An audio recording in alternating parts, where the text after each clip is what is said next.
Hello guys, in this quick video I'm going to show you how to enable Google Password AutoFill on iPhone. iOS already have an app that manage its password, but what if you have most of your passwords stored on Google and you want to use that autofill feature on iPhone? In this video I'm going to show you how to do that.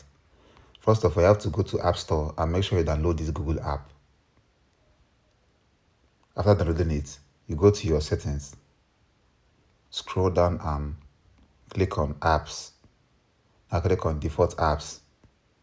Here at the bottom, you're going to see where it says password and codes. Click on it. Now you can enable Google Password. It will tell you Google will remember your passwords. So all your passwords you have stored in your Google account will be autofill anytime you log into a specific website. So that's how you enable Google Password AutoFill on iPhone. That's all for this video. See you guys in the next one.